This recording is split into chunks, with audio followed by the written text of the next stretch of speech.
This is Coach Ray and Coach Dave. How you guys doing today, huh? This is the chess puzzle shows, and we're gonna work on some chess puzzles.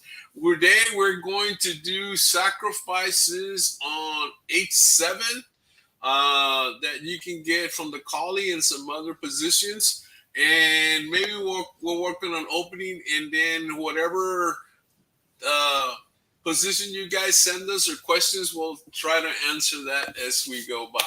Again, this is the Brownsville Royal Knights. This is Coach Dave from Columbus, Ohio, and Coach Ray from the Rio Grande Valley in South Texas. So, Dave, how was your day? The day's just begun. Woke up 2 hours ago, so the day has just started. You woke up 2 hours ago, man. He's been. Oh, no. There you go. And Dave's been hitting the books, and man, because Dave's he's going to be. What are you going to be? A mad scientist, Dave? What are you going to be? Finishing up in business administration with an emphasis on accounting. So I can go in the accounting, go on the business track. Doesn't really matter. Either one's fine for me. Either one, whatever makes you the money, right? Whatever makes you the money, that's what you want to do. Yeah, exactly. All right, let me make whatever sure makes these guys money are to play tournaments. Yeah. Right. Ain't that funny? Let's see. Let me make sure that these pages are live. Yeah, they are. And I go here, and then so you guys, you're welcome to share and all of that. So let's start with a couple of puzzles here. That way people can catch up and see what's going on. Let me make sure. Here we go. Let me hit this guy. And okay, I got my comment section ready. Let's see what we got. Okay, so let's see. We got this one coming up, and tap here. And let's go with this one. No, let's not go with that one. Let's go with this one. No, here we go. Puzzles. There you go. So we got a puzzle there ready for you guys. What do we see here? Let's see what happens here. Let's see. And hopefully Coach Master Allen might drop by. I don't know. See what happens with Allen. And so we got people already watching. Okay, so great. Maybe. So in this puzzle, Black just moved the rook over. Black moved the rook over to this position. He's trying to create some sort of checkmate. Actually, probably rook takes, king moves down, and rook goes here for the checkmate. That's what Black wants to do. You know, he wants to go check. King will move here. And then this rook will continue the path down here, and it'll be checkmate because he'll be controlling all of these squares. The queen would be controlling the rook, and so we have a checkmate in 3 moves. Forced. There's nothing White can do about it. So if White wants to win this game, he's got to do something. He's got to create forceful moves. Forceful moves, or maybe attacks on the bigger piece or on a very strong piece, maybe attacking the queen. Sometimes a forceful move is a check. Sometimes a forceful move is creating a mate in one attack or something like that, So what do you think here, guys? What do you guys see? Not Dave will answer it. What do you think, Dave? Anything? You see anything here? Let's answer the first one, Dave. What do you see? White to move. What is your response?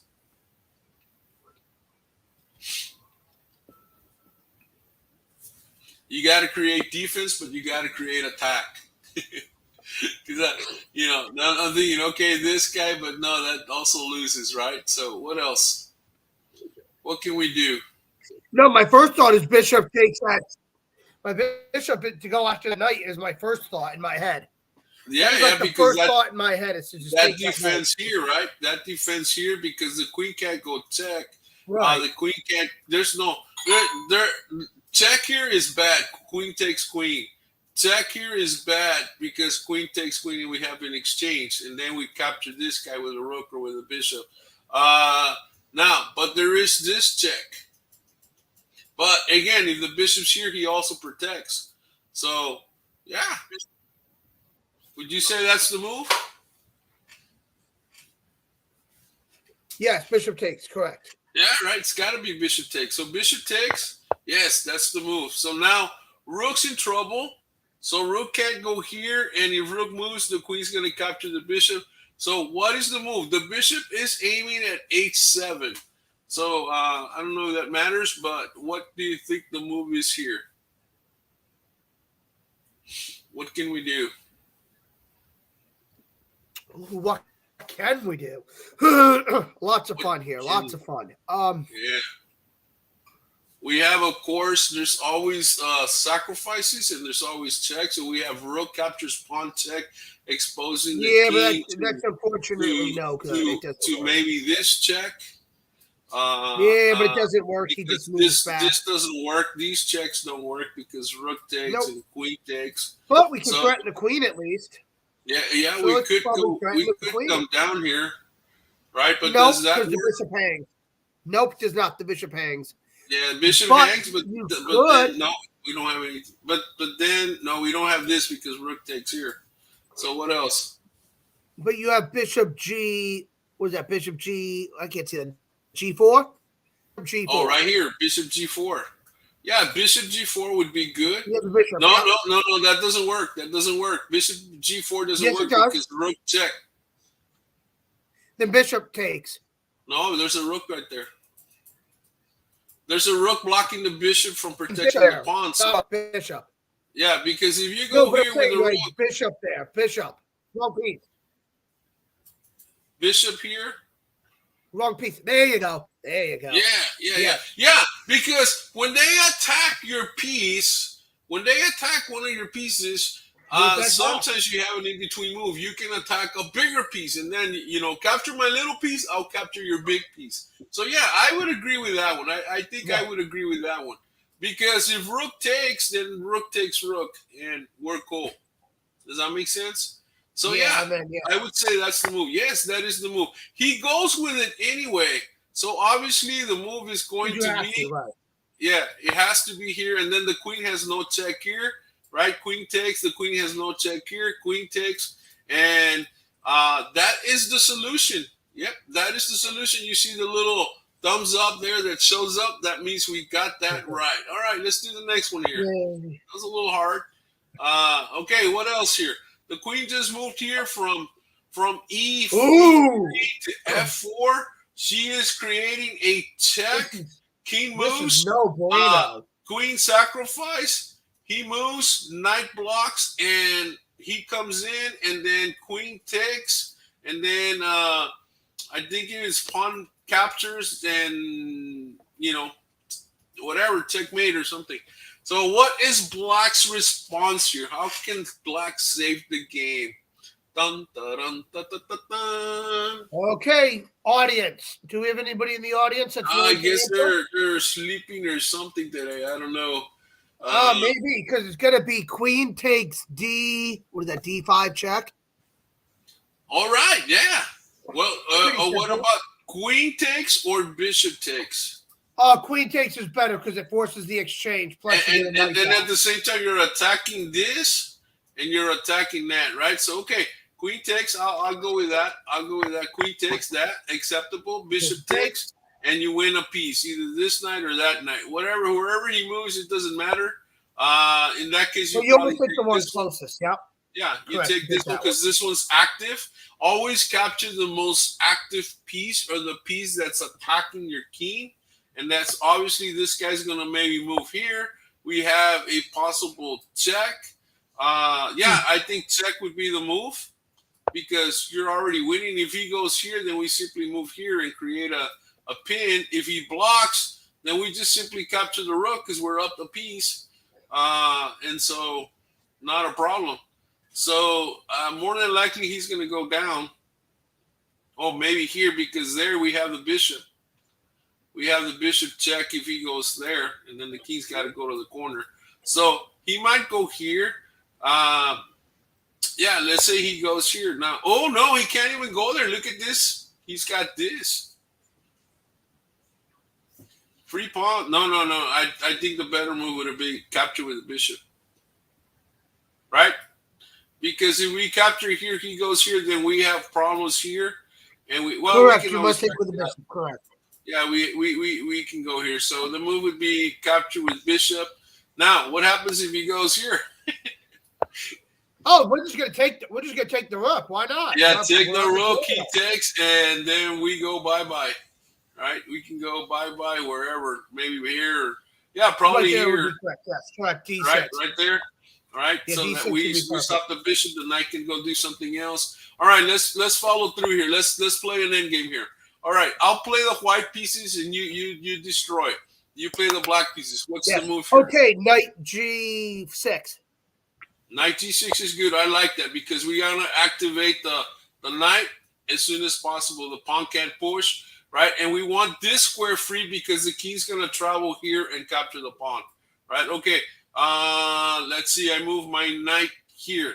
No, that's too easy. That's too easy. Yeah, don't that's do that. That's too easy for you. We can play you a little hard. All right. Let's see if I can get a draw. Oh, you're not getting a draw out of this, right? Oh, this is going to be easy. Well, I do have a pass pawn. Come on. I have the pass pawn, you mean. Oh, this is easy.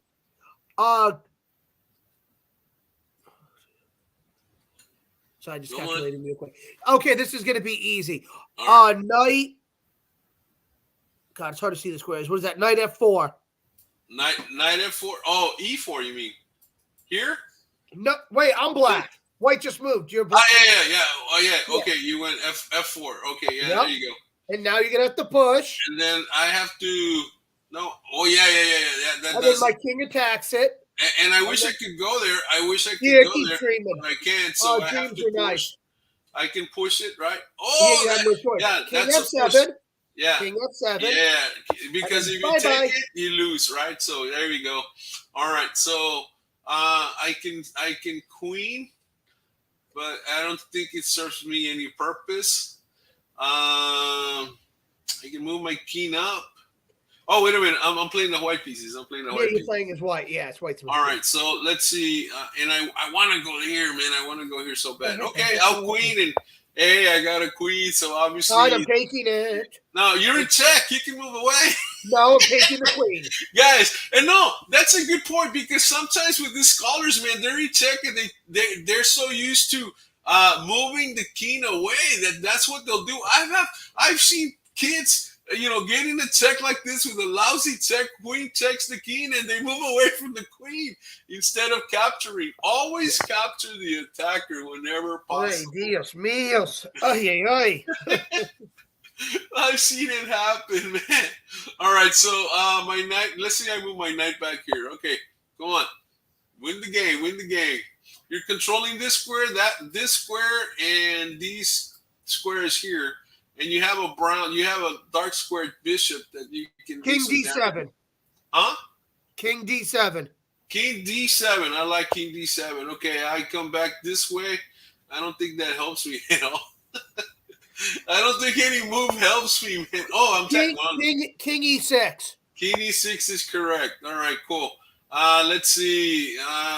Let's get some breathing room, but that doesn't help me. No way. I'm pushing that pawn. I'm pushing it. I'm pushing that bad boy. All right. So I can't go here, or can I? No, because your bishop's too fast. All right, so I guess I'll come back. What's the move here? Knight D3. Yeah, knight D3 is good. Okay, so maybe I go. Man, I need to go to that square. I can't get to that square. Can I go here? No. Okay, maybe I gotta play this. So obviously, you just go there. Obviously, I'm gonna play that. Or here, either one. So probably this move, right? Probably that move. No, you want to go the other way.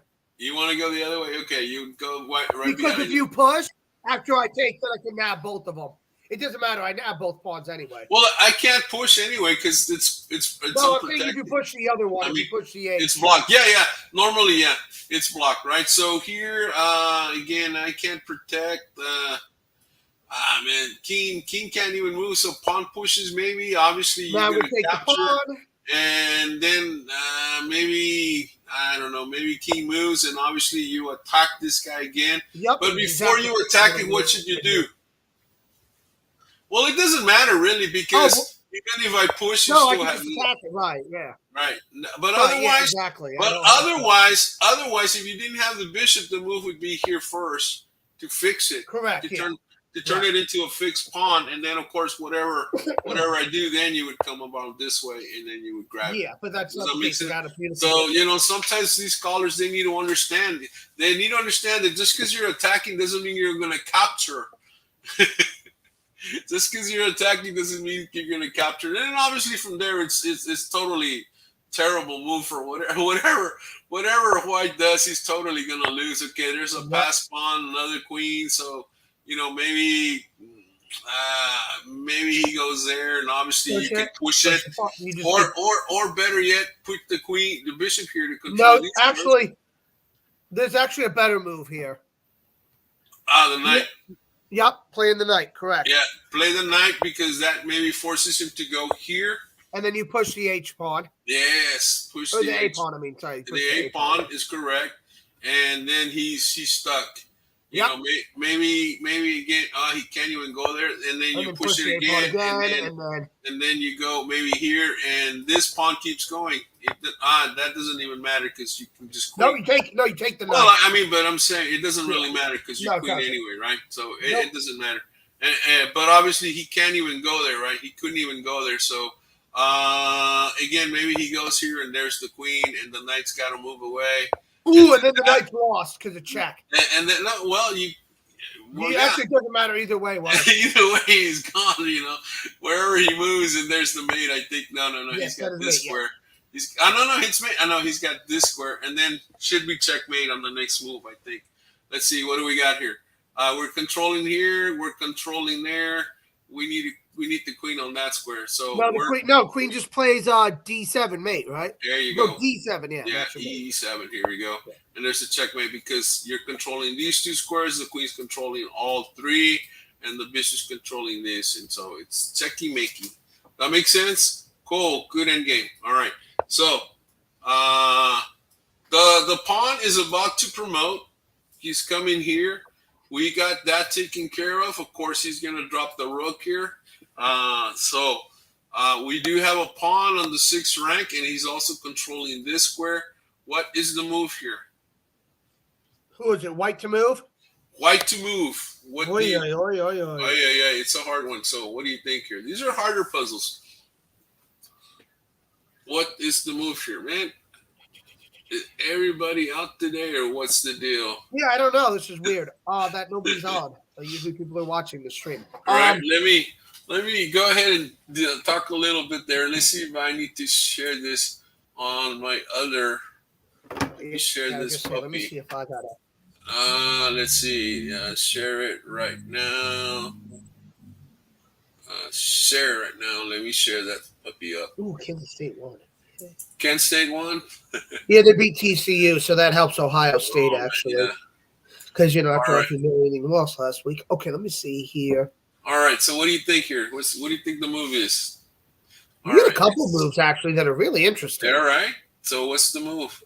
Naturally, I want to play back to rook B1. Naturally, rook from B7 to B1. Or I could just take I feel like taking the rook, too. But naturally, it's, this could be fun. It could be interesting. What do you think here, man? Or I could take the pawn, too. There's a lot of interesting options here. All right, so let's see. Let's see if I can.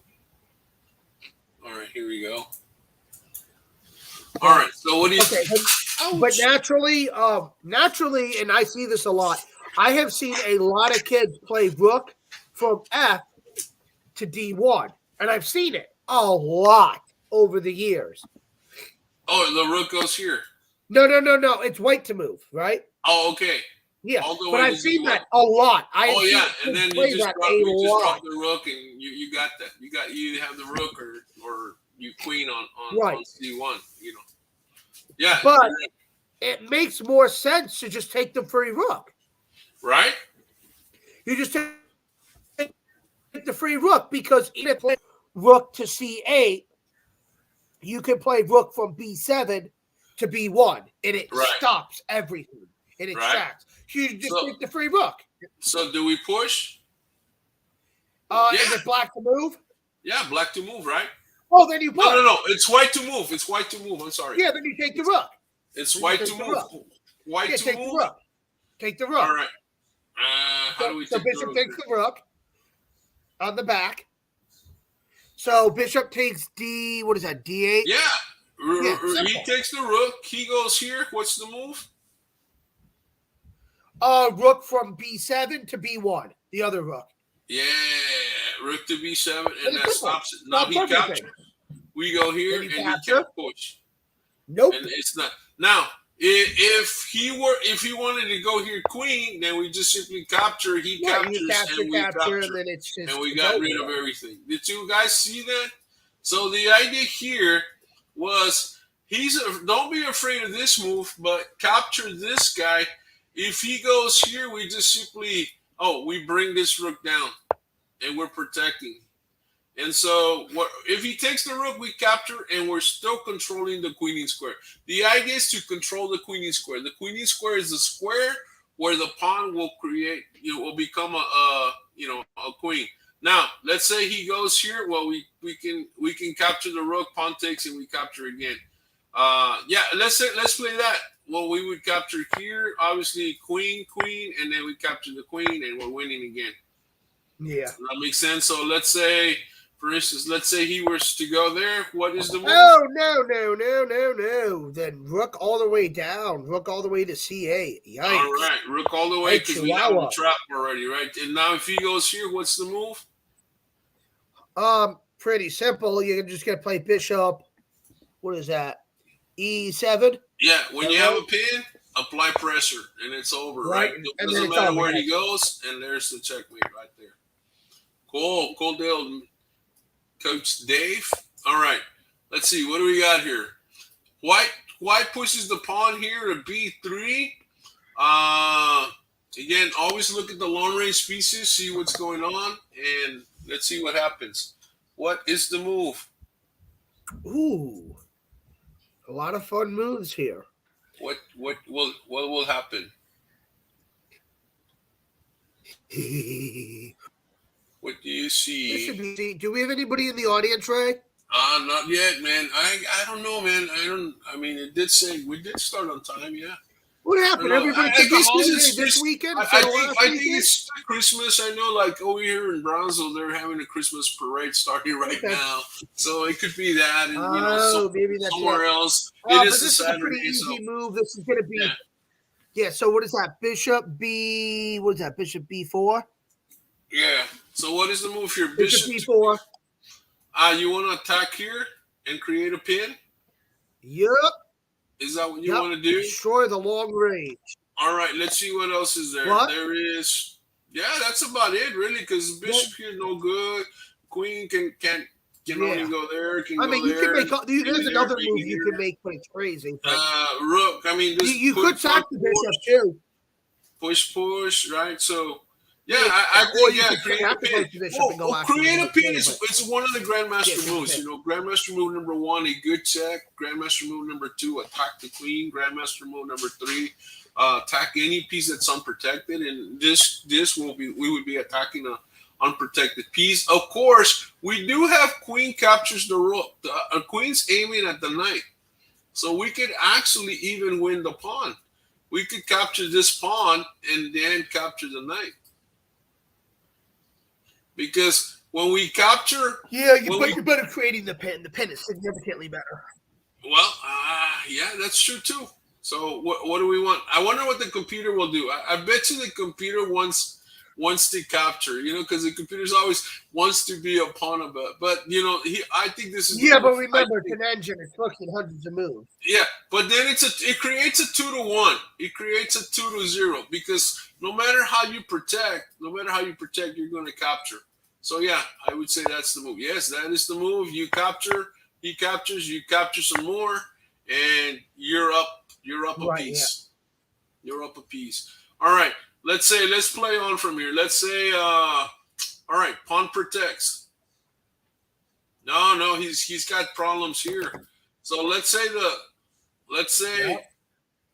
this happens. Oh my goodness. This guy has problems. He's got to protect the center pawn. Right? So what do we do here? We can't capture that. So let's get our other rook and then rook from into D, play. rook from D8.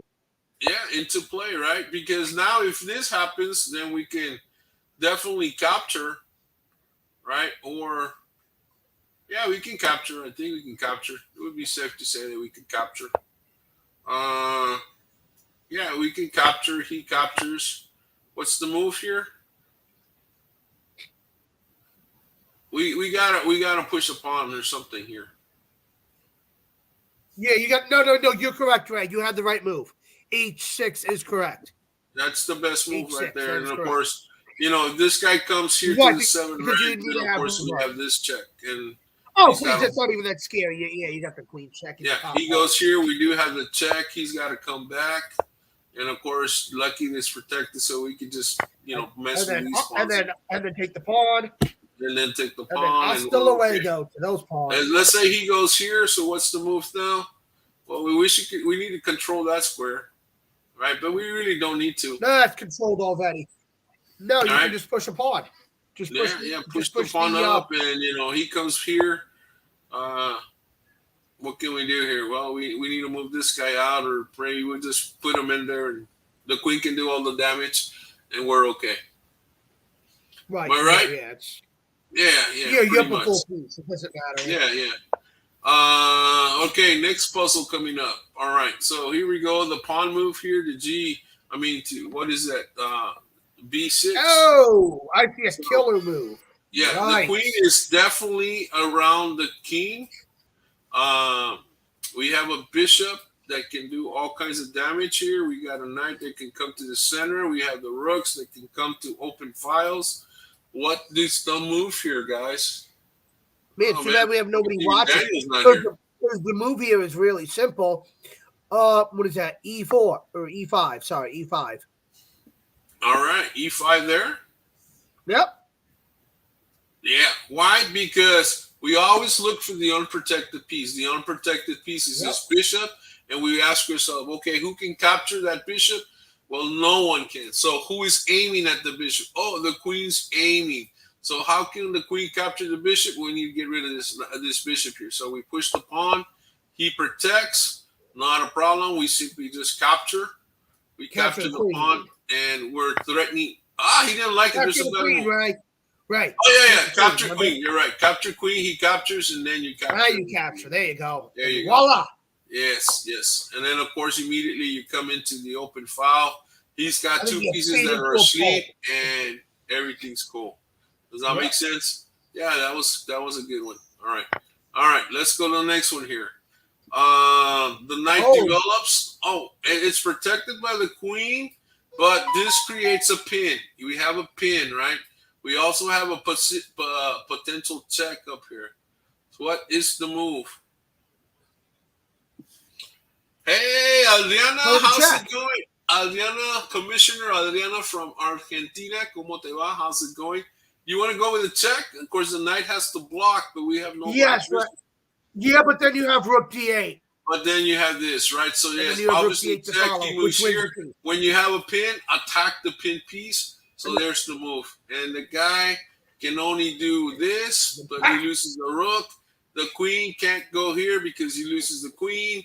So the obvious move is push this pawn. We capture. He goes here, and we could trade pieces if we wanted to, right? We could trade pieces if we wanted to, or we could even go, here. No, you play the rook. There. No, you play the rook. The rook goes. Rook goes to, what is that? D7. Rook D7. Right. Why? Because it's a 2-1. So the bishop's got to go there, and we capture. Right? And, of course, he goes check. We hide here. He goes check. Ooh. We can move? No, we can't move there. No, you can't move. So we draw? Okay, let's see. No, you didn't play it right. All right, so let's go here. If we push, we lose, right? No, so you go down. You went the wrong way. You go here. No. Yeah, you go. Because then you go here, and then once he goes here. Sneak out the back door. You go here, we can go there, or another again here, and then he goes, and then we go up. And then, of course, but we're going to lose this rook, though. No. Yeah, because that loses the rook. So tricky. Yeah, but you'd still be up a pawn anyway. You'd Yeah. still be So winning. You'd anyway, still be you up a go pawn. here, and then maybe It'd we be can go this regardless. way. Maybe we can go this way, and of course he goes here, and then No, that draws.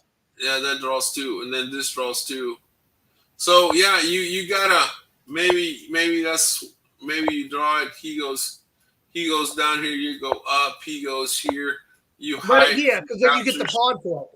And you Then get you the capture pawn the on pawn. this side, and then you're okay. And then it's 3 pawns to 1 on Yeah. either end. You have a good Plus bishop. this guy's gonna fall, And and you have you're okay. tempo. Yeah, you have Yeah, advantage. and you have Plus, tempo. all right, cool. That would be interesting though, because it's 2 pieces to 2 pieces, and he's got a pass pawn, and we don't. But our pieces have a little bit more. All right, so let's look at the next one here. Let's see what happens here. Hey there, how's it going? Hey, Brooklyn in the house. Hey. I'm glad you guys are here. All right, so let's see what's going on here. So what's the move here? I know what happened. Probably rook check first. I like right, rook so check. Rook check. It can't be queen, of course. So yeah, that is the move. Rook check. He moves away. Oh, we have this. Look at this. We have this, but we also have this. So I think first is Yes, there's a lot of problems. man. We Rook have check rook again. check here or rook check here. Correct. No, I mean, You have to either push one. it. We You have cannot rook take. check and rook check. Right? But we can't capture the queen, because if we capture the queen, he's got mate. So we got this guy. This has to be played Right. just right. We have queen check here, or we have rook check Nope. here. So rook I check like the here. rook check over on what is that? On Capture the C6 pawn? or C3. Yeah, I like that rook check as well. There's also the queen check. Yeah, right there. Yep. Queen check, right? No, the queen check's no bueno. It's no bueno. All right, let's The go. rook check's better, right? All right, it was the queen. Oh, No. okay. Huh? Oh, you could just take the rook. Let's take the rook. Rook takes rook. Yeah. Okay, yeah, of course. Man, we overplanned it. Okay, let's say he goes here. That way. That's ridiculous. What's the move now? So now we go check here. Because I don't think this is Then the you move. go check Or there. no, Yeah, we can come back here. We can come back here, and that forces him. Oh there, wait, yeah, we got a long range. Yeah, it's a long range mate. Do you see the mate? right? Yeah, there we go. He's Nope, got to check, go yep. here, and there's the Okay. checkmate. No. Oh yeah, wait, straight mate. Yep. Rook's 1, 2, 3, 4, protected. 5. Yep, rook protected. Yep, there you go. There you go. All right, let's do the next one. Let's see. Okay, obviously you gotta move that. And so the bishop created a check, so king can move, right? But I think this rook's in trouble here, so we might as well capture. No, we can. Let's look at this one. If we capture, rook's going to capture, and we're going to have problems here. If we move the king away, then we're okay. So Yep. if we move the king away, there's no more checks. Right? Cool. There's no more checks. The rook captures, bishop captures, and we're okay. Yeah. So, right, this rook king move the king away to threaten. Well, let's see. But what if he comes down? Then this guy's in trouble. Right. All right, so we have no, and we don't have a check. So then, man, okay. If we take, rook takes or knight takes. Right. Right? Oh, no, it's going to be rook takes. It's going to be rook takes. And then he's threatened here, but we have this. What do we want to do here? We want to capture the bishop, or we want to move the king away? Those are the two options. You have to capture the bishop. That's all you can All do. right, let's capture the bishop. No, knight takes. I was thinking the rook would take. All right, so then how do we win this? Oh, we just take the bishop. That's why. Yeah, take the bishop, yeah. All right, now, what if he plays here? You can't. Bishop takes. Yeah. Ooh, bad eye, bad eye. Okay, so he's got to stay there. Yeah, we're winning there because this is a pass pawn, Yeah, it's easy. Pass right? pawn. You got a So knight. if he goes here, if he goes there, then we can simply go. Rook check. Well, yeah, I mean, knight check. If he goes here, we can just push. Yeah, and you push all the way down for a queen. He Yeah. goes. Now he goes here though. If we go, he takes. He go because he would be inside the square. He would So you be just play inside the the knight. square. Yeah, then you play knight E. So the knight has to go somewhere. Yeah, the knight pawns goes are to the taking the center. bishop. Yeah, but It's knight not goes to the center. It's not though. even a big deal. Yeah, but We knight can goes to even the capture center. this pawn if we want to. But No, you go to the center and then you put promote. This is the move, right? It's This is over. the move. He gets back here. What? Well, No. where else? Does he move the knight away? Yeah, you have to move the knight away. All right. So what's the move? Push You the pawn. push the Pawn pawn. shall be pushed. Push the pawn. He gets behind it. Push the pawn again. Push the pawn, and he goes here. Oh, no.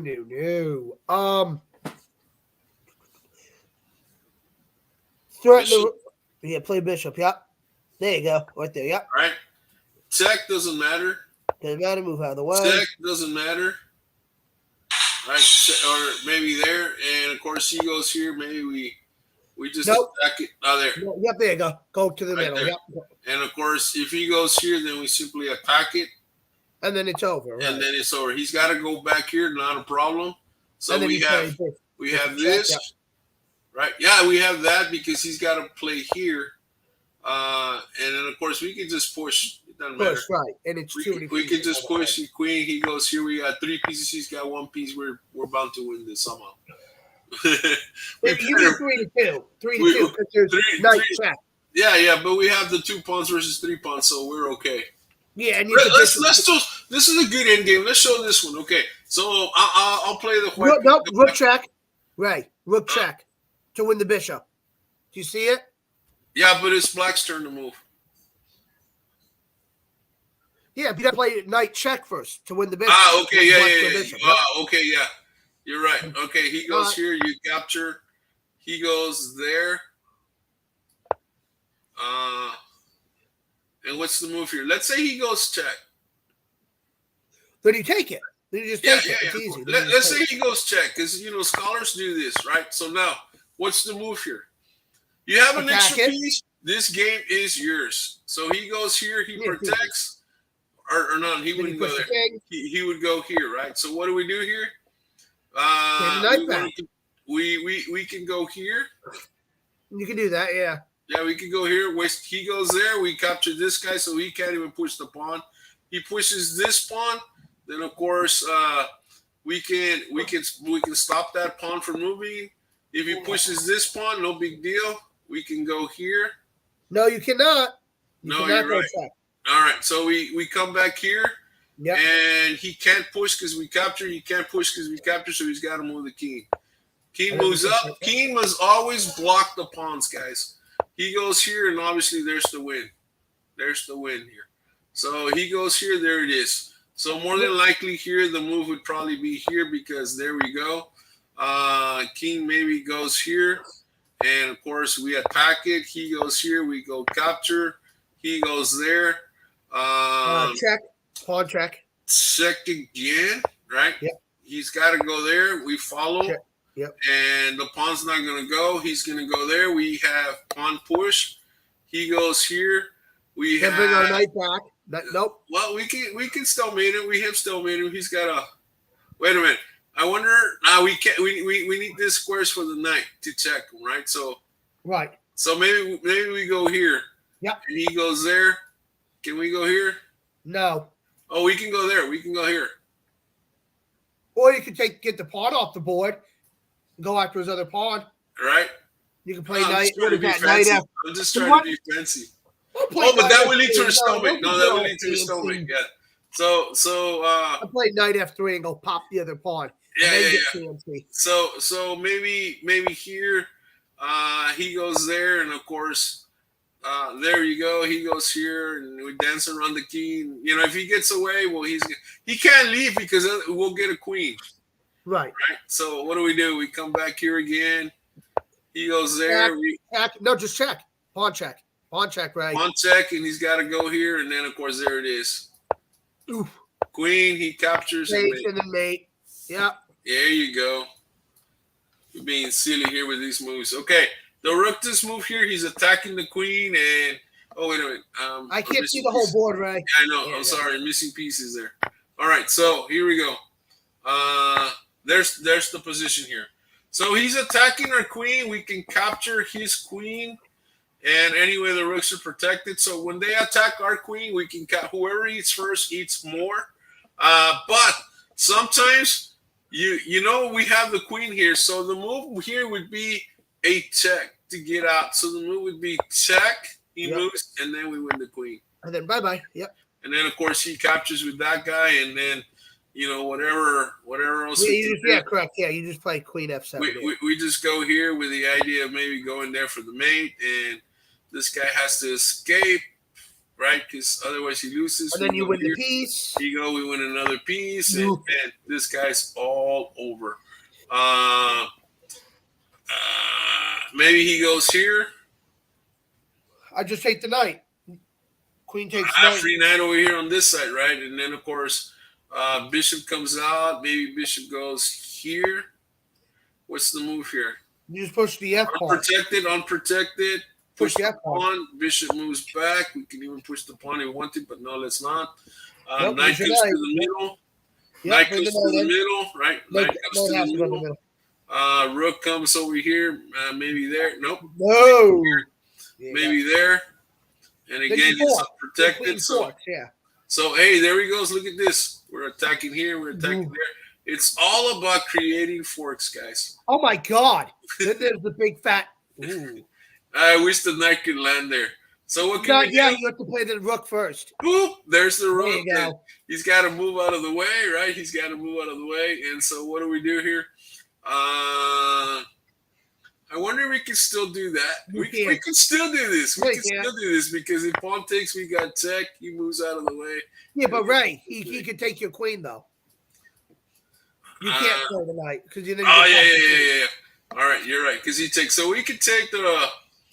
We can move the queen. Go back. Oh no! Ah man, too bad the bishop's there. Because we can go here, he takes, we take, and he takes. So no. Yeah, but it's no bueno, so you can't. So no. So we can't go there. So we got to go. Man, no. No. Well, we got to come back. Now you can take a pawn. Take the pawn. We take this pawn. Right. Open up the queen. And then we go here, or we can go here with this idea. Yes. All right. So we're cool with that one. Okay. Let's say he attacks the queen. No problem. We just go here. Right, and then you finish because we're attacking here, we're attacking there. The rook has to go there. What's the move? Oh, I like this one. You can't play it. He takes because it's dumb rook here, right? So what's the move here? Kick the bishop out. Kick the bishop out. Where's the bishop? Kick it out. G4. G4. No, I mean here. Oh, queen there. That works too. Either one works. Right. It's not here because no, go all the way down. Oh, we can even go push one, but I think this is best, right? No, because you get forked by the knight, Ray. All right. Yeah, right here. All right, so what can we do here? G4. Just push the pawn. G4, push the pawn. He's got to go here. And then we have this. Yep. There you go. Yep. I mean, he protects. That's okay. He protects. And so what? You still get him anyway. All right, how do we get him here? Hold on. Queen, what is that? Queen E. Nope. Right there. Nope. Oh, yeah. No, other way, Ray. Go back. Queen, what is that? E4, E3, what is it? E6? Right here. Yeah, yep. Because we're attacking here and here. And he's got to protect, right? So yep, and keep continuing. Maybe this guy moves, we capture, and he is done. He goes there, and of course, obviously, from here we can go into now this. You can play that. This. There you go. No, this move, because right we are later on when he captures, we got checkmate. Or you have this checkmate. Cool. Yep. I know what happened, guys. I know what happened today. Wow. My bad. All right, so let's see here. What's Ugh. this? All right, so guys, let's see what else. What's going on here? We're at 45. Let's do something else here. All right, so let me share. Let me stop sharing and let me share this. Oh, no, I don't want to invite somebody here. Let me invite. Let me not invite. Let me go analyze sport and let's see what happens here. All right, so analyze sport here. Let's see which one do we have. Let's see. Is it this one? No, it's not that one. All right. So analyze sport. Let me put it up here. Let me open this puppy up a little bit. I thought I had to open it up a little bit more. Or maybe let's see. Let me see. Let me open it up a little bit more to give you guys a better view. All right. So here we go. I think that's cool right there. I mean, I don't know. I see it feeling the whole thing. All right. So what's the move here? Let's look at some sacrifices on F7. All right. So let's start with D4. We've got a D4 opening, right? And black plays C5, C5, C3, because if pawn takes, and they got two pawns in the center. E6 is played in this game. The knight develops, and of course D5. Black's deciding to turn this into a French defense. E6, kind of like a reverse loft, kind of, and the knight develops, of course, following the French line. We got the Collie bishop to D3, Collie system from the Collie system. The knight develops, and the knight goes to D2. Of course, the idea in the Collie system is to control the E4 square. The pawn wants to go to E4, and if the pawn can go to E5, then white's definitely in good shape. That's the idea behind that. Pawn takes pawn is the move, and of course, the E pawn captures, keeping the pawns together. You want to point the pawn chain in the direction of the king, so the pawn chain is pointing in that direction.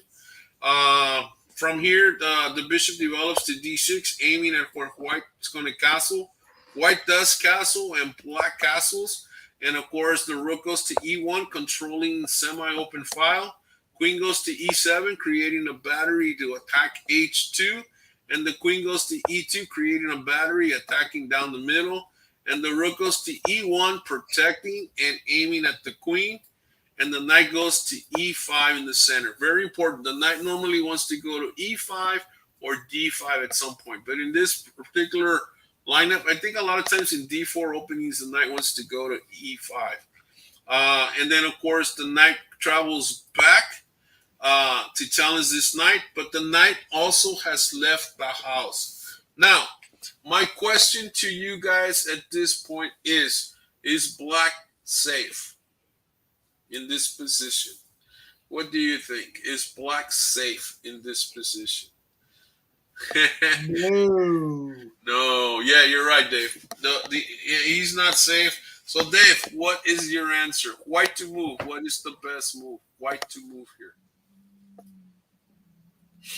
I'm calculating. Give me a second. I haven't seen this in a while. I just want to make sure I'm doing this right. Yeah, that's right. Okay, cool. Bishop sack on C7. Bishop H7, king captures. When we sacrifice to expose the king to more checks or to gain material or to gain position. In this case, the sacrifice is to expose the king. Obviously, we come back with the queen. The king hides, and then we follow up with check again. He goes this way, and now what is the move? We're controlling these two squares. So all we need to do is attack through here. So what is the move? Rook you can just take flat, or you can play the rook, either one, yeah. Rook lift is the best because this is checkmate. There's no way to stop this. Yeah, there's no way to stop it. So if he goes here, we simply go there. If he blocks, then we simply move the knight here, and we got us a checkmate either way. Wasn't that pretty? Wasn't that pretty? All right, so that's one. Let me stop sharing and let me share another one with you. All right, and oops, let me bring this guy back here and put it there. And let me share this one with you guys. All right, so which one is it? This one? Yes. Hey, I'm getting good at this. All right, let me do another one here. All right, so a little bit the same, but a little bit different. Again, pawn e4, black does e6 again, e3, and this is definitely a Kali system opening. Knight goes to f6. There goes the Kali bishop attacking the h2 square. d5 attacking in the center. The knight goes to d2 with the idea of attacking e4. c5 playing French. c6, when the center pawn is attacked, you bring another pawn to protect. You always want 2 pawns in the center. The knight develops behind the pawn. And stonewall, we have these 4 pawns, which is very classical position of the stonewall. Obviously, the pawn captures here. e4 captures again, creating a pawn chain in the direction of the king. The bishop goes to d6, and the knight at d. This is a weird move because it's not the knight at g that develops, but it's the knight at d that develops, creating an opening so that the bishop can protect the pawn on f4. The queen goes to b6, attacking these 2 pawns, but right now they're protected, so he's probably aiming towards this square where white's going to castle. The knight again goes to the middle, and the knight cannot capture because pawn would capture. He would be winning a piece by fork, so he simply castles, and then the knight comes in behind it and is protecting the knight in the center. The knight again goes to d7. Now, in this position, is black safe? In this no again, right? So sacrifice that bishop again. We sacrifice that bishop. These are all sacrifices on d5, right? And so the bishop goes, king captures, right? King captures. Yep. And hello, knight. d5, the king hides. And then here is the funny move. To h3. Because what do you think the move is now? Queen h3? Nope. Why not? It wins the game. Well, no, because the knight goes here. In this type of positions, we cannot allow the knight to go to f6. So the idea is knight takes knight, bishop. Oh, right. We got takes, right? And now instead of going here, we do a direct hit to h5. And of course, if he goes here, we still win by this. So he's got to move. Let's say he moves here. And of course, here the move is that we saw earlier. We check him. We force the king to the middle of the board. And then, of course, here we have the free piece. And we're okay. Yep. We're okay. The bishop has to move. So bishop might move there, which could work. Bishop moves here. And, of course, we have a check, or we just simply capture the pawn. You cannot capture the pawn. No, we go check first. He moves here. We can go here, and then we can't go here because of this. We can't. Actually, technically, I wouldn't recommend doing it that way. No. I think the move's just simply capture this way because if he goes check, we simply go here, and he's got to move away. He's got to go there, and then of course we're totally winning this position again. Look at this. We have that. I know we can't move it, so we have to castle. Yeah, and we're okay. We're definitely okay in this position.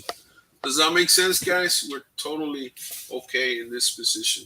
So, guys, man, this is pretty cool. I know what I did. I wanted to share it to another page, and I shared it to another page so that we could get other type of audience, which we kind of did, but I didn't share it to my profile page, and I think everybody comes through my profile page instead of the Royal Knight page, and I thought I thought maybe it wouldn't matter, but I guess it did.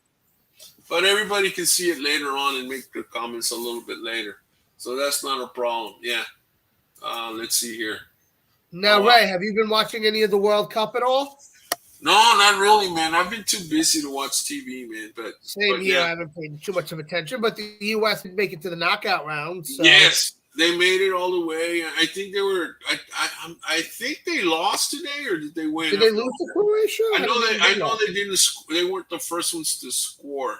I did hear about that, but the game ain't over. So I mean it's already over, but I don't know who won there. You might want to check on that, but see what happens. Anyway, any last words of wisdom, Coach Dave? My words of wisdom. Don't move the Knights to the edge. Yeah, no Knights to the edge. No. No, never to the edge. No. But my words of wisdom, be consistent. Consistent in what you're doing, because if you're not consistent, especially in your attacks, you can really get caught up and it can become a mess. Yeah, I totally agree with you. Consistency. Yeah, and I think that's really important, especially when somebody, one of your students is learning an opening. I think you need to constantly play it. Review your notes and play. It doesn't matter if you lose. You keep playing the opening because you're going to eventually learn. If you're a chess player, you're smart, so you're going to. Maybe you can make a couple of mistakes, but you're going to correct them and you're going to stop making those mistakes. So I would say that if you're learning a new opening, it doesn't matter, maybe the Perk, the French, the Scotch, whatever it is, Queen's Gambit, whatever opening you're learning, keep playing. Consistency. And eventually you will stop making those mistakes and eventually you will learn it and eventually that opening becomes your sword. And once you get to that point to where you're very comfortable with your opening, then you're going to be winning more games. And then of course, we got to work on your middle game and you got to work on your end game. But at least you're not going to be losing because your opening was terrible. Because if you make a mistake in the opening, a good player will just apply pressure and beat you right from the opening, right there and then. Yeah. They say that the most losses are created because of what you do on move number 2 and move number 3.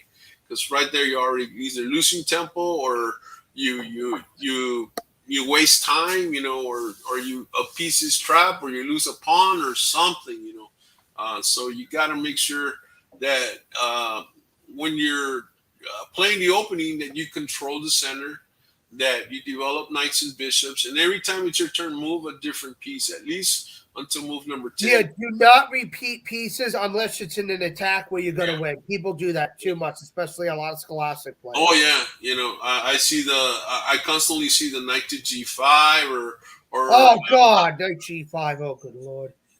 What is that? The fry liver. Oh man, I got a team down here that somebody is telling them to do that, and I go, man. I have a student in Florida that I've been teaching, and he was taught that very early on, the fried liver. It does not work. It has been refuted by GMs and computers. It doesn't work unless you're playing somebody really ill-experienced. Yeah, and like I was telling, let me go to the analyze board here, and we got all the time in the world here. So let's look at the. I gave you the wrong one. Here we go. Well, which one am I? Here it is. We're on this one. All right, so here we are on this one. Let me break this one down a little bit. Hold on. Oh man. Here, let me. Okay. Here, let me share this other one instead. All right, analyze this one. Yeah, this is the one I want. Analyze board. Here, I got this one ready. All right. So here we go, guys. We got this one, and what were we talking about? Oh, the fried liver. This is what we're talking about. The fried liver. He goes here. Liver, yeah. This guy goes here. The bishop goes here. The knight goes here, and there it is. This is already a mistake. You're breaking the rules of the opening. You're moving the same piece twice. But right, my coach said that. Well, you know what? I hate to tell you this, but you're not experienced enough to play this opening, and your coach has taught you. He's teaching you tricks. I don't know. I don't teach tricks, guys. I don't teach tricks because every trap. Yeah, neither do I. I don't think they work. Antidote. There's always an antidote.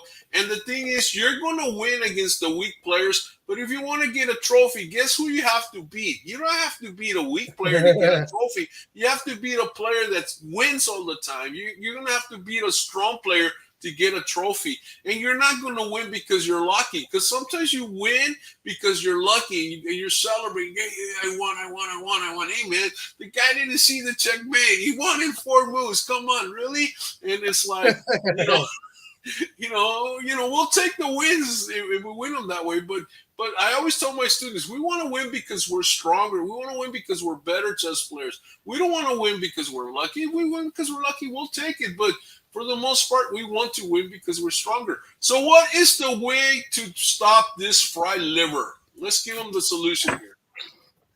Geez, there's like 6 different ways. 6 different ways, yes. Yeah.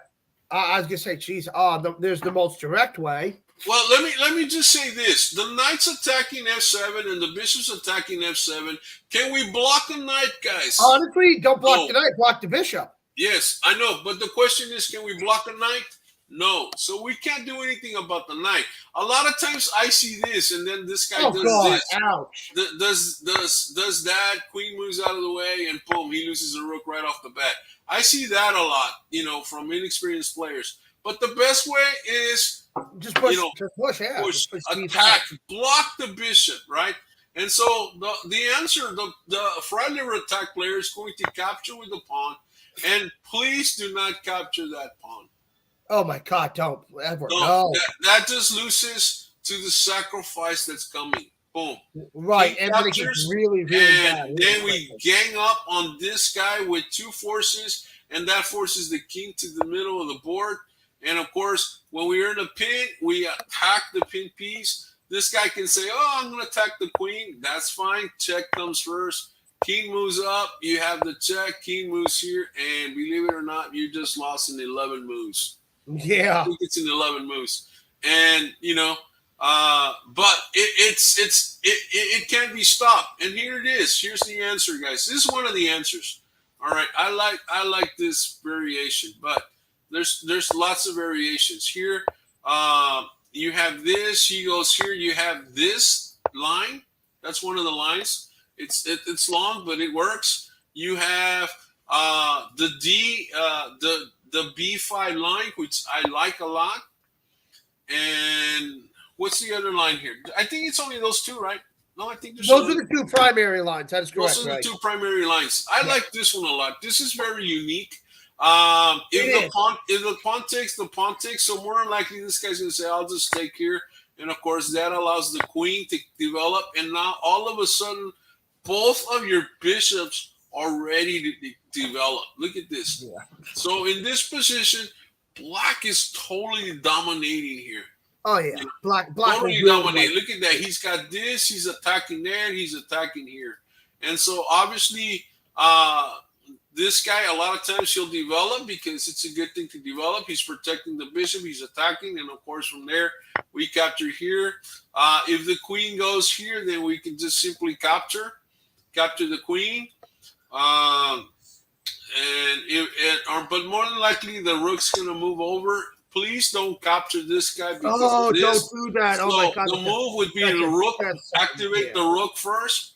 He moves here. Then you activate then you block with the bishop. And again, all your pieces are developed now, including the rook.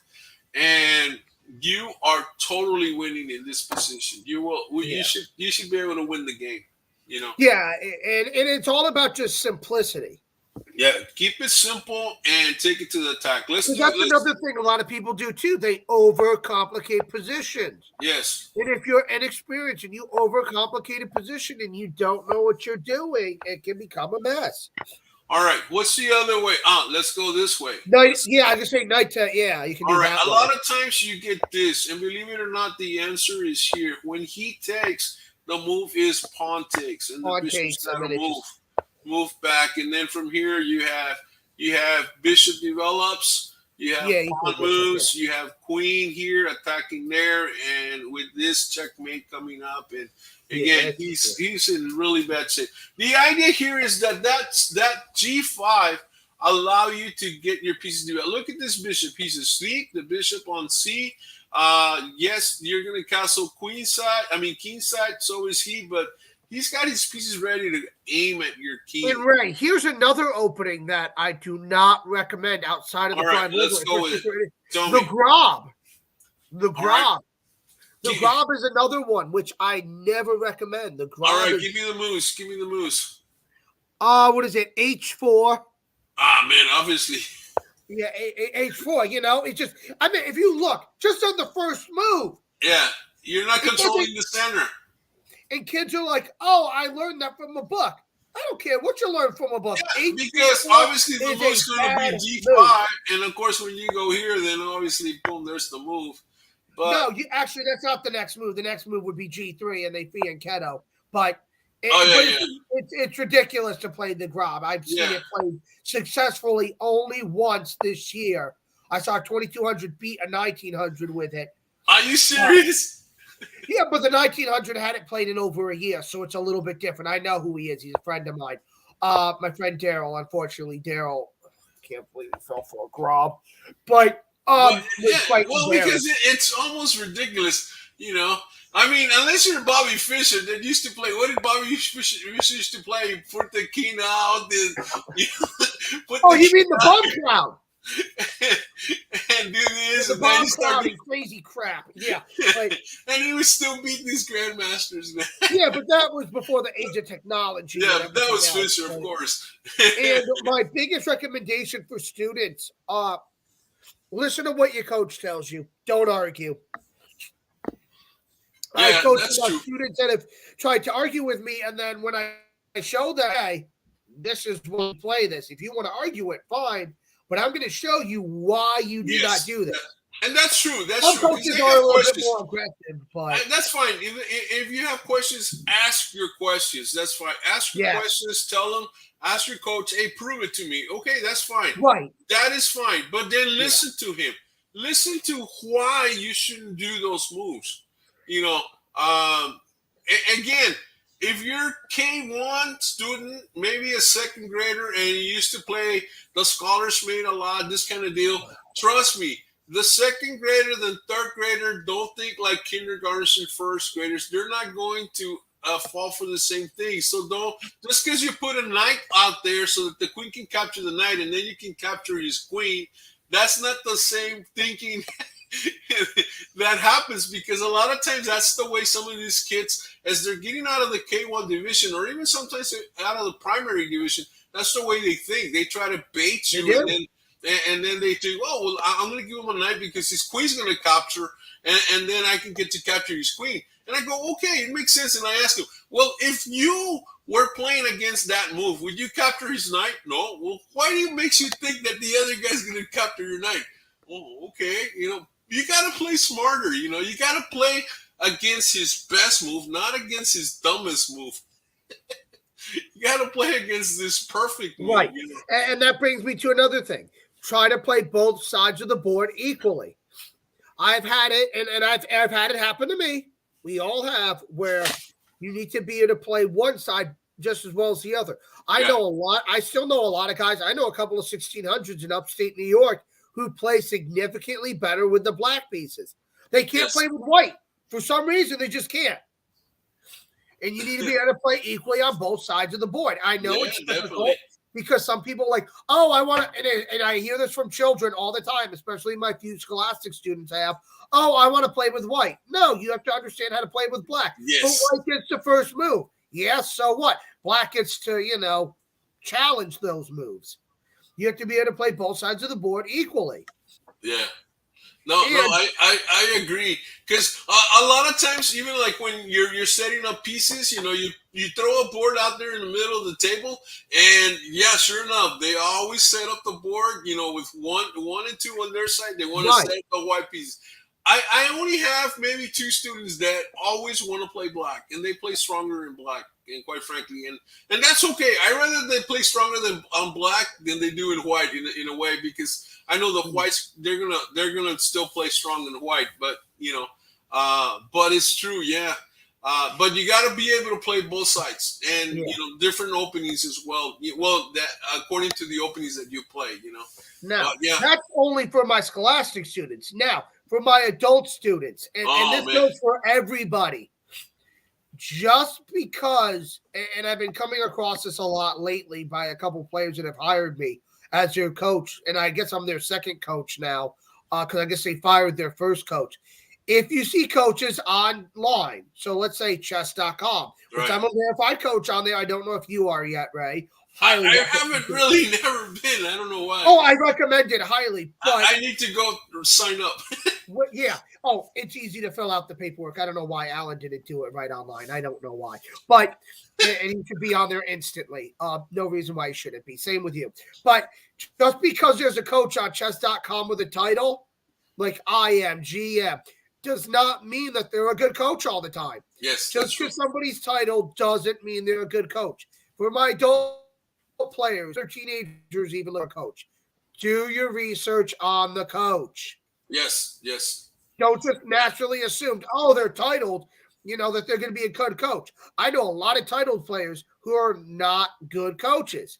Yeah. And that just do it for the money because, they're probably living, below the poverty line or at the poverty line, and they need the money just to play tournaments. Right. But just No, and it's true. And it's true. I mean, right. I could probably name 10 players right now that are titled, and you're a significantly better coach than them, and so am I. Oh yeah, and people have told me that I'm not a titled player, guys, and but I tell them,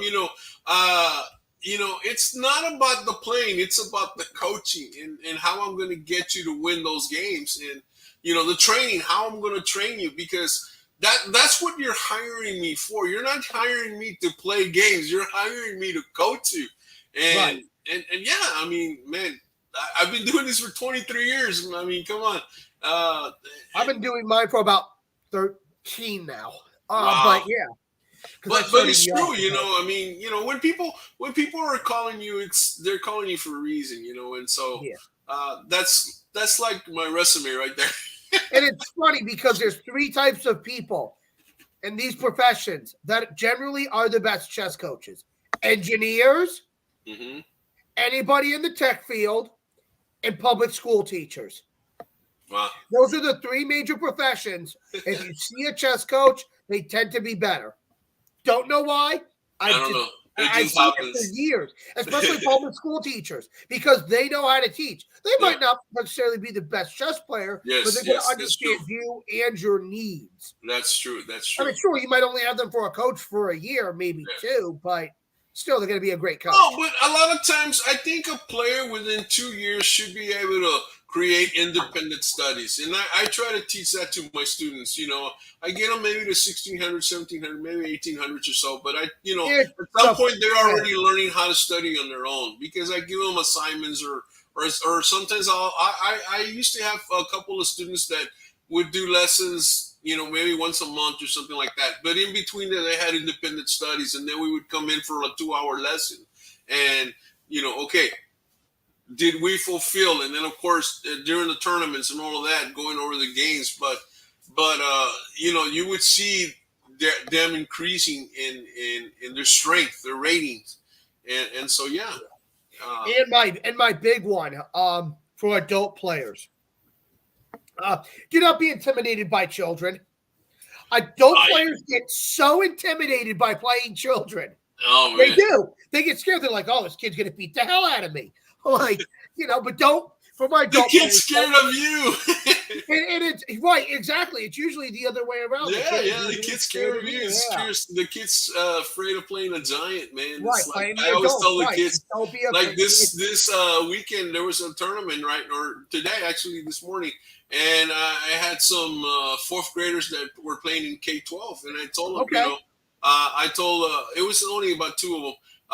Their team was playing in K-12, and two of them are my students. And I told them, hey, they're just bigger, but it's about the way you play. It's about the strength. And and sure, they didn't win every game, but both of them, one of them got 3.5 points out of 5 playing against high schoolers, and another kid got 3 points. So, man, And that's another thing you bring up, Ray. That's a good point right there. Yeah.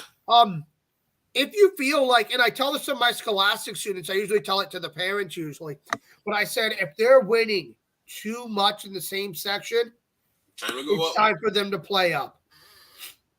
Yeah. I know they say winning is never a bad thing, but in chess it can be. Yes, because I see kids go to nationals that are constantly winning every tournament or constantly in the top 5 or something like that. Right. Normally not my students, but they're normally in the top 5 or something, right? They go to nationals and they can barely score 3 points. I've seen it. They can barely, and then they're crying because all along they were champions. All along they're and my parents, my kid's tough and this and that. He wins a trophy every week. You go to national.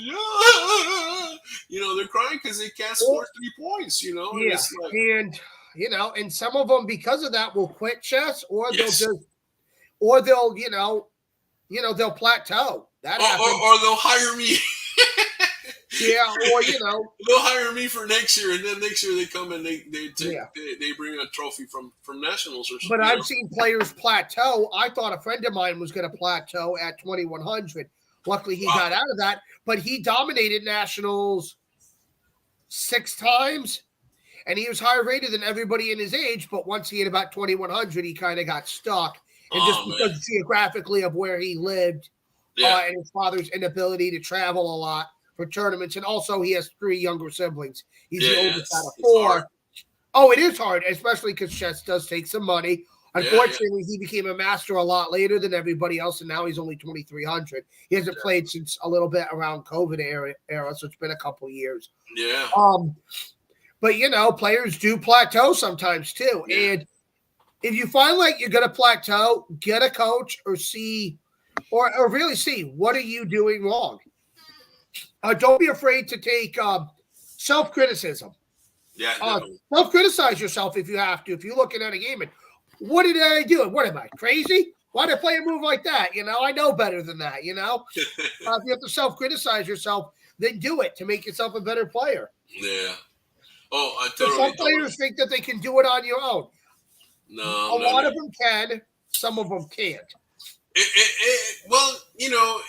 First of all, it takes a little bit of discipline. It definitely takes discipline. It takes time, and if you can't schedule yourself, you definitely need a coach to guide you in the right direction. I meant look at me. I do a lot of coaching right now, and I'm finishing up my bachelor's degree. Hopefully, I finish this by May the way I want. Give or take where I'm working, if I'm still going to be with Amazon or not, depending on how that goes. Yeah. Career-wise, I'm going to have to hire a coach again because I know for a fact there's no way I'll be able to return to form without hemorrhaging probably 100 to 200 points in rating. There you go. You can call Coach 33, but I know if I go play tournaments for 6 months, I guarantee you I'm going to hemorrhage at least 100 points between now and then. Yeah, 100 points is a good goal. Yeah.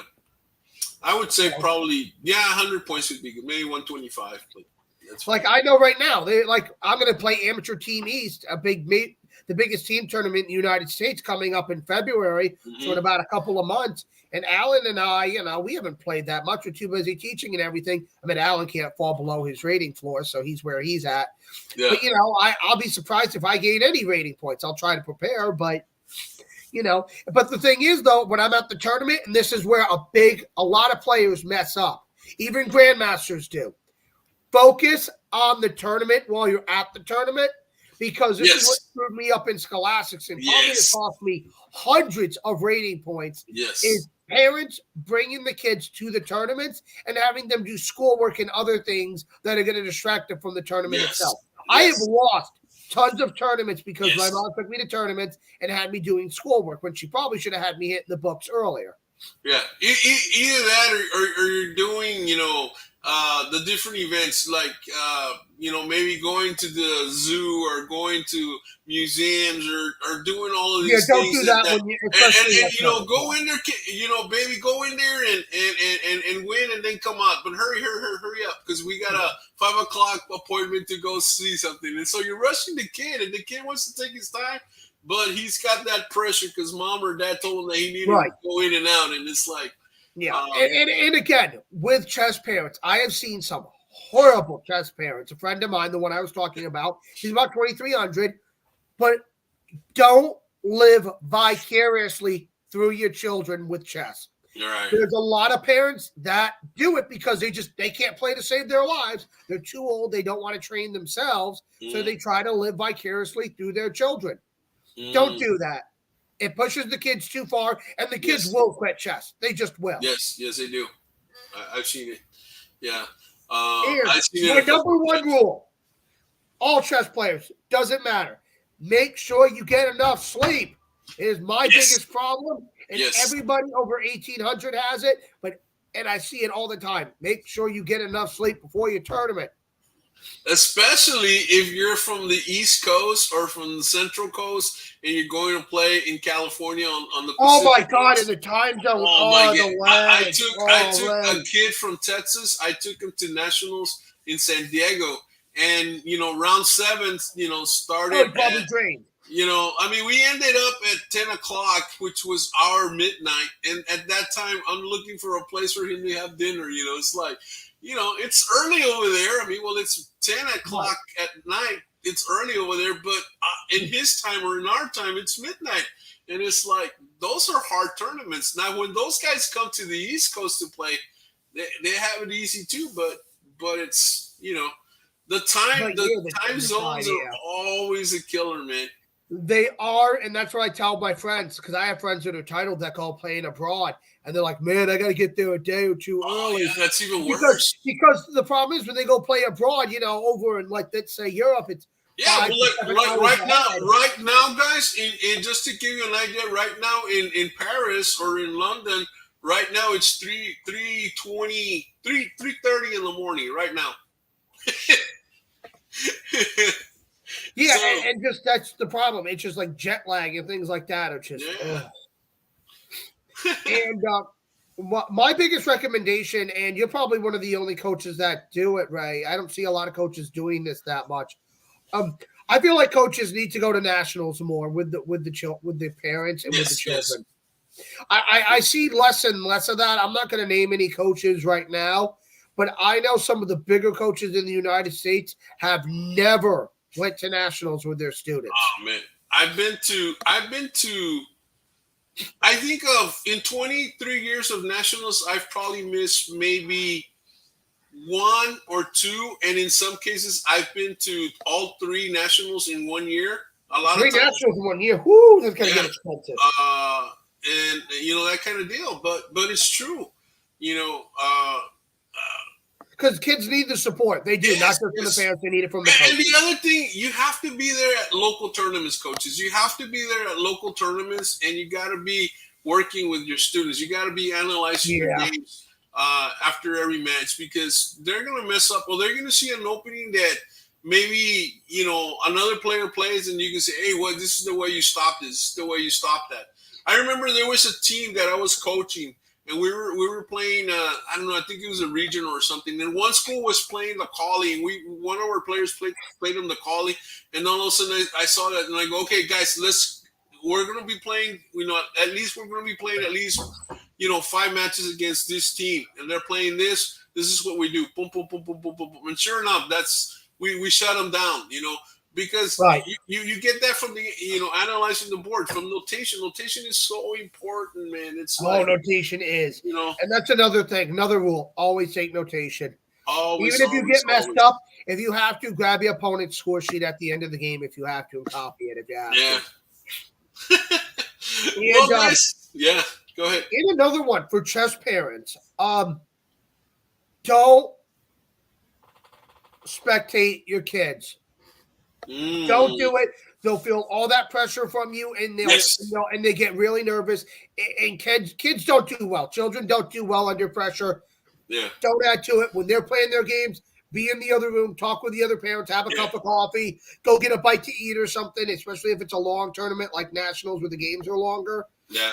I'll be in the general area, but just yeah. Don't if you do have the opportunity to be a spectator, remember there's actually a rule for that, and the rule book says that if you are are spectating your own player, or in this case, parents, you're watching your kid's game, you must look from behind them and at least an Correct. arm's length away. At least an arm's length away. Yeah. So that is But the rule. You cannot stand right. in front of your player and watch him. You have to watch him from behind so that you're Correct. so that in this case, so that your kid cannot see you watching him play the game. You know, but But I've been seeing it lately too, where there's no spectators allowed in certain tournaments. I've been seeing more of that lately. Have you guys had that in Texas at all, or no? Normally it's close. It's only kids and TDs. That's it. Now, if there's opens sometimes, but they'll let the coaches in. I remember years ago I was running a K1 tournament, or it was a regular tournament, and I was I was a chief TD on the K1 section. And I invited the coaches to come in, and I told them, okay, you're gonna come in, but you're only gonna sit. You're not gonna make any noise. You're not gonna do. I gave them all these rules, and I said this is important because you need to see what these kids are doing inside the tournament. And sure enough, they were in. And afterwards, I had them. You know, we did a little deal, a little, I guess, a little. Survey, and they go, man, I can't believe they're doing this. I can't believe they're doing that. I can't believe they're doing that. And I go, yes, now that's what you got to coach. And they go, man, thanks, because otherwise, I mean, they weren't even notating, but you could see what they were doing, you know, and it's like, right. So it was helpful. But So you can't do that at nationals. So Ray, speaking of nationals, by the way, what is your opinion about that school that got caught at cheating at nationals for sandbagging from Texas? Okay, I was, first of all, the fact that they were from Texas, I was pissed. Oh, I was surprised when I heard about it. I was pissed.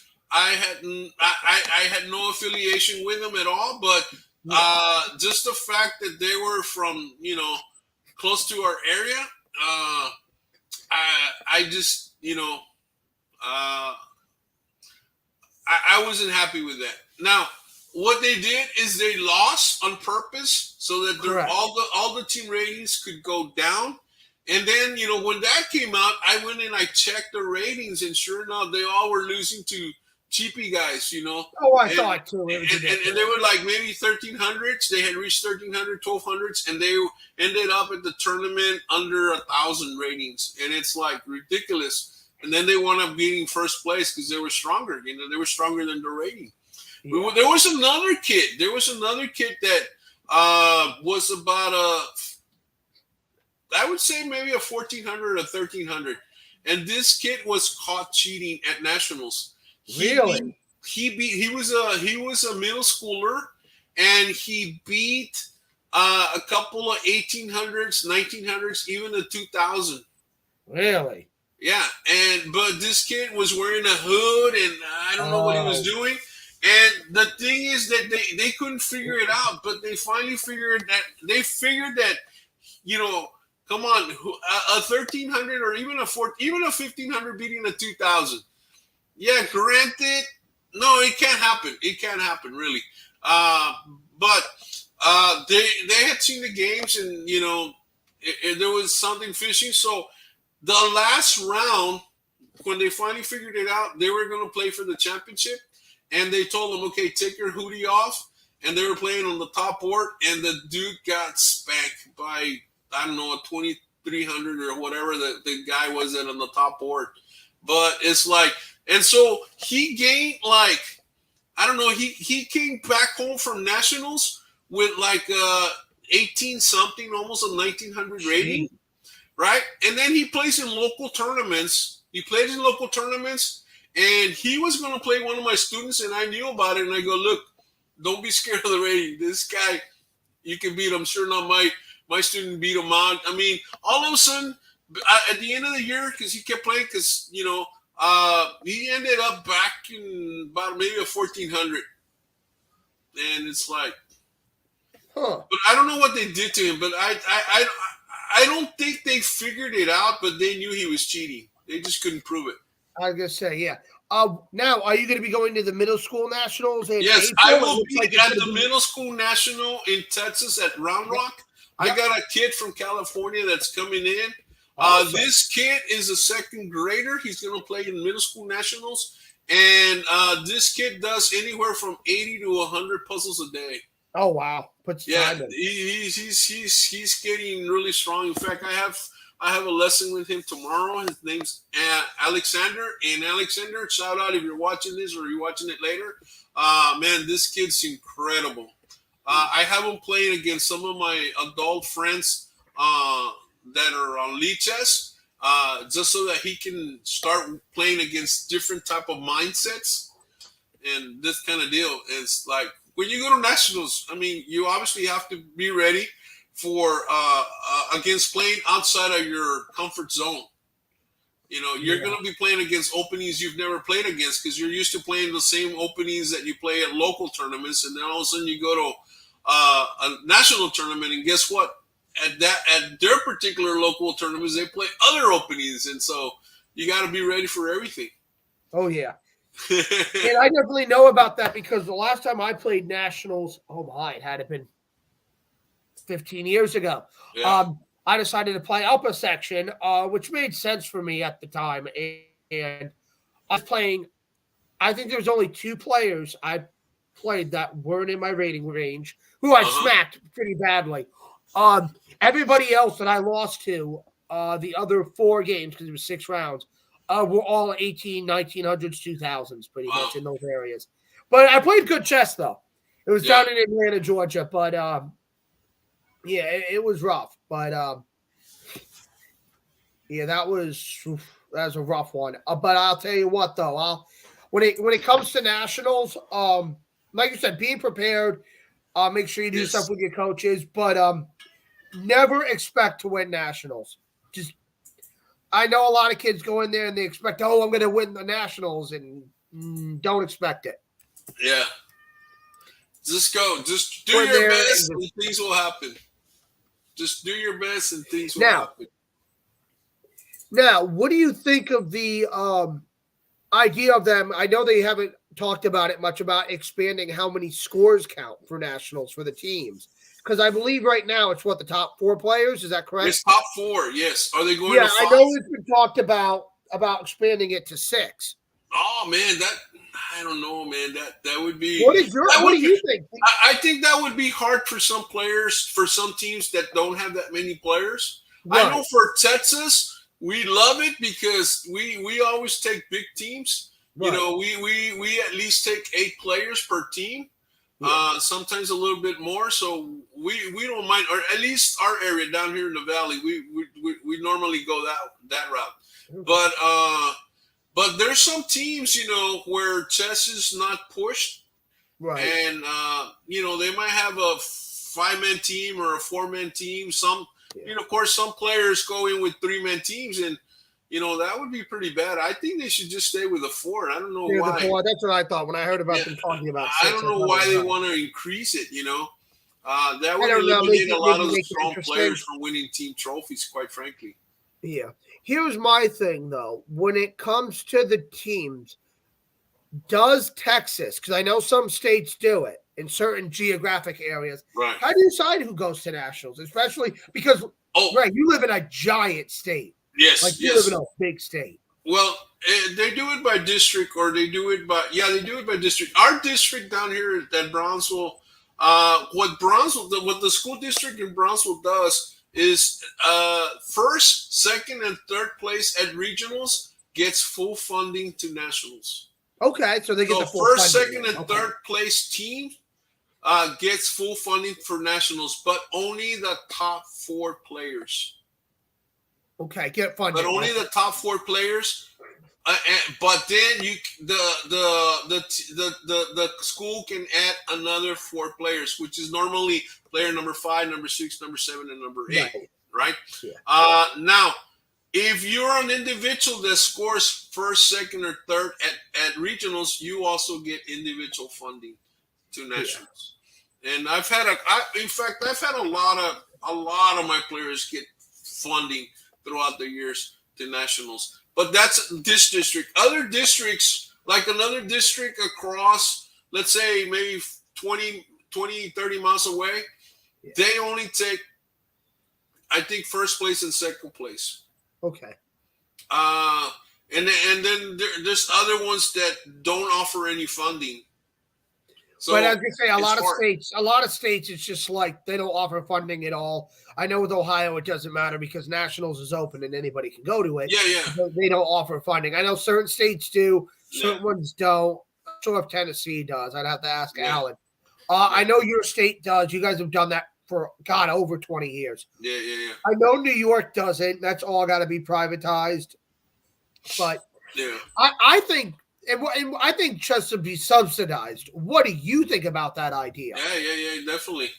Because I think if we had subsidized chess, it would be great. But I just don't know if the U.S. government would be willing to pay that. Yeah. Because it would cost billions of dollars. Well, but I think well, also along with that, at one point Susan Polgart wanted to.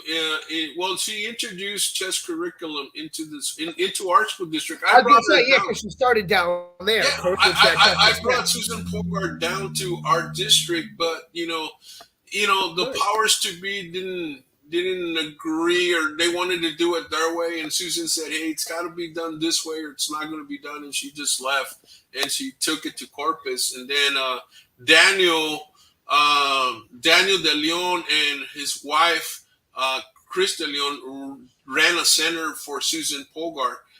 Daniel passed away a couple of years ago, well, probably more than that, but Susan Polgart started a center over there. And then, of course, she also did what she does with Spice. But yeah, that's something else.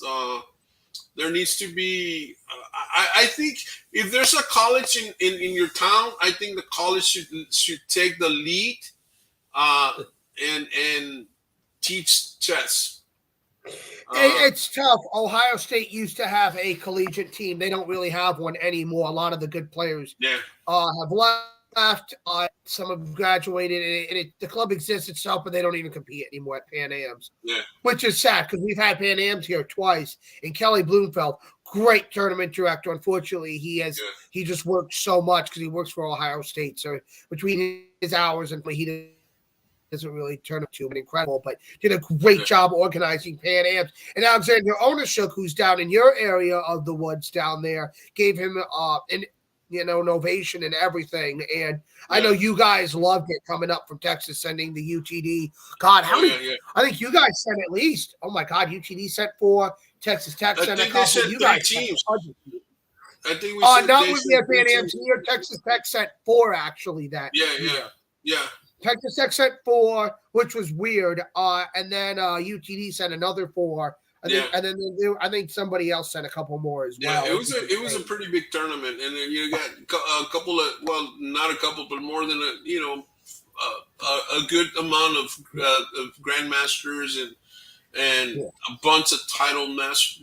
I know you have a lot of players down there in Texas, but they don't teach, and I agree they should. It would help the chess community. Yeah. Now, does Texas and any part of Texas, do you guys have a chess center like St. Louis and like how Tennessee got Memphis? I had one back a couple of years ago, but then I started to work out of my home, so I didn't. But I used to have one, but nobody else has like a central. No. And in Brownsville, I am the only one that really pushes chess, other than the college. But now that we have Grandmaster Alexander, I'm gonna mispronounce it. Mista I think it's Mista. Alexander. Okay. He is done a great job. He's gotten more involved with the community. He does Friday night tournaments. He does classes every once in a while. He's done a couple of simuls, or he gets some of the kids, some of the other Grandmaster kids that are students there that'll do simuls and stuff. But before that, man, there was a team, but they just weren't working with the community. I mean, they would, but it wasn't, it's like they would just play, and it's like, I mean, you got this much talent, at least try to teach. Right. I mean, it's ridiculous that if my players are winning when there's so many very, very strong, talented players, and there's sometimes some of them are not working because, of course, they can't coach because they're busy with their school. It was just like you, busy with their schoolwork and all that. It's hard, and but so, yeah. Ray, any final words before we end? I think final word before we turn into a 2-hour show. Alan would have fallen asleep already on us. Alan probably went to bed 20 minutes ago. Alan, again, don't be like Alan. Vote the right way. But that's another show. Yeah, that's another show. Yeah. So yeah, I would say just good night, man, because I think we hit a little bit of everything. I think we need to do. Maybe we need to invite some of these some other players that could. I know Alan the other night he had this little guy that some chess prodigy. What was his name? Yes, he had Connie on there last night. Yeah. Yes. Man, that would be cool to have him. I mean, I think we'll have to figure something out. We could definitely set up a board and go over some of his games. Just kind of treat him in, a little bit on the VIP side. You know what I mean? All right. So, Ray, I got to get going here. I think the bathroom is calling my name after. All right, we'll say hi to the bathroom and the toilet paper. Take care, have guys. a good night, everybody. Thank you for watching. We will see you. Adios.